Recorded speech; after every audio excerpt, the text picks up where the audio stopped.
Good evening, class. Tonight we are going to look at Transformers Animated Arcee, a deluxe class figure exclusive to Toys R Us.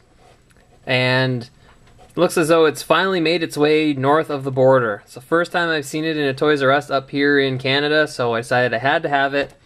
And we need to have a look at this figure. So a quick look at the packaging. There we've got Arcee looking all badass with some blades here. We have some clip-on wings.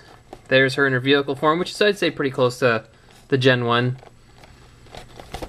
Obviously it's not going to be exactly the same, but it's a lot better than that motorcycle we had a few series ago. Closer look at Arcee there. You even got the Princess Leia head thing going on here. And on the back we've got another picture. You can see what Arcee is going to look like in her robot mode. These swords that she's going to have. And again, the vehicle. Some other figures from the wave. Electrostatic Soundwave, Wasmator, and Samurai Prowl. Okay. You know what? I'm not going to read the bio. I'm sure it's out there on the interweb somewhere. So anyways, that is our picture, or our look at Arcee in the package. What I'm going to do is I'm going to find a knife, I'm going to stab the crap out of this packaging, and then we'll have a look at Arcee up close and personal. So, back in a sec. Okay, so we're back with our look at Transformers Animated Arcee. Before I keep going, I should just say thank you to one of my buddies who picked one of these up for me. It was very excellent. He saw one of these at his local Toys R Us and thought, hey, my friend the evil professor wants one of these. So he picked it up for me, and that's awesome. So thank you very much. I owe you one, and about, what, 14 bucks after taxes? Which I'm sure you can hunt me down for because you know where I live. Anyways, here it is, our, I guess, Cybertronian car for Arcee.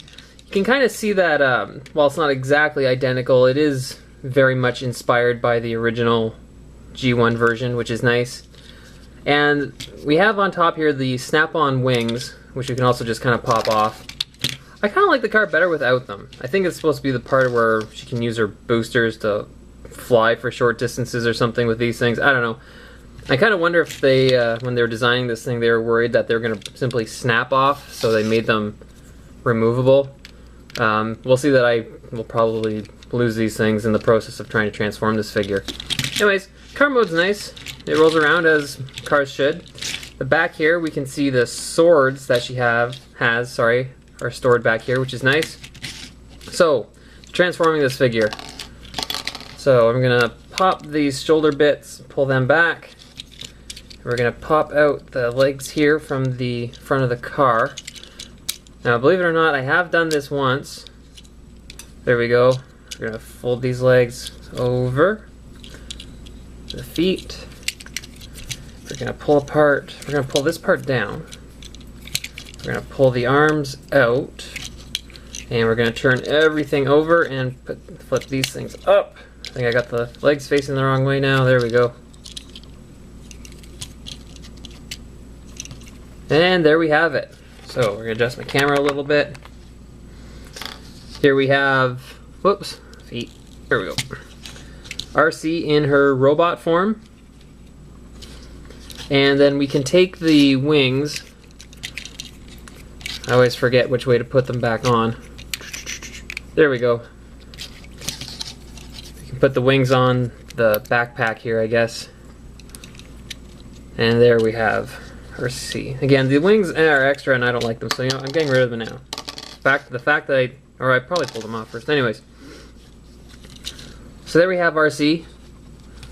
Looks pretty good. Are these down? I think maybe those go down. Uh-oh, evil professor can't remember.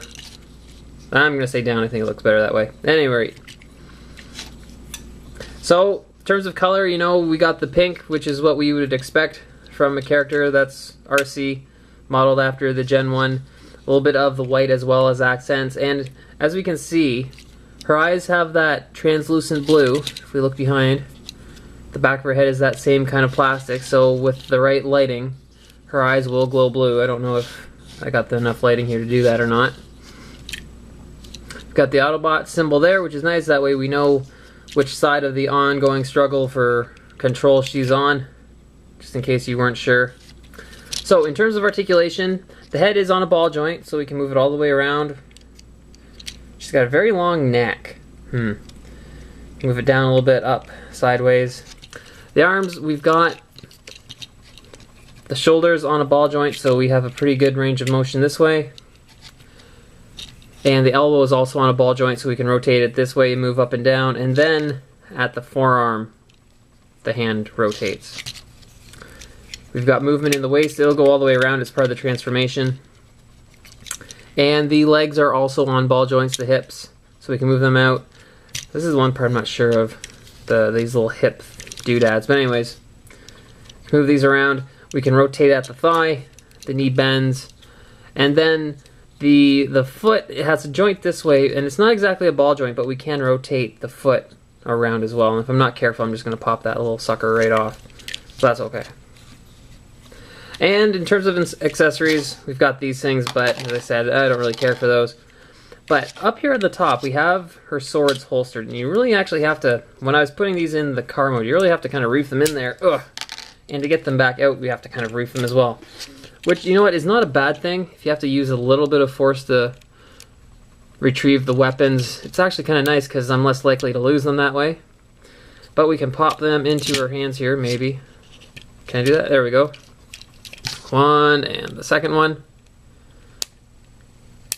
There we go. So, there's Arcee. Now, I don't really know a lot about the character from the show. Someone told me that Arcee eventually became Black Arachnia in the show. Someone may have to correct me on that. I suppose I could look on Wiki, but that would involve reading, and I don't feel like doing that right now, so I'm not gonna. So I don't really know too much about the character herself. I know more about the character from G1, but as I said, this is a very G1 inspired figure, and it's nice to have a proper Arcee. I know there's been figures named Arcee. I think there was one from Revenge of the Fallen, which was horrible, and let's not talk about that anymore. And there's one from, what, Energon that turned also into a motorcycle, I believe. But here we've got one that's very, very similar to how she originally was, which is nice. Now, if I were to grade this figure, you know what? Ooh, I'm going to say B+. Not quite an A. I don't have any real specific gripes. It's a very good figure. It's just not one of my favorites. But it is very, very nice. It does have a little bit of backpack, so you can see these things obviously, but the feet are nice because they're pretty big.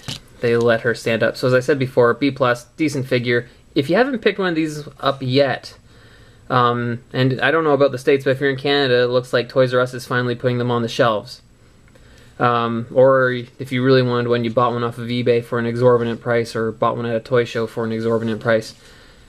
But right now you can get them for like 12 bucks before taxes. So I'd recommend picking it up either if you're a completionist for Transformers Animated, or you just think it's a cool figure. But I think that's just about wrapped it up for me. That is, Arcee from Transformers Animated, a deluxe class figure. I think that's about it. Class dismissed, and have a good night.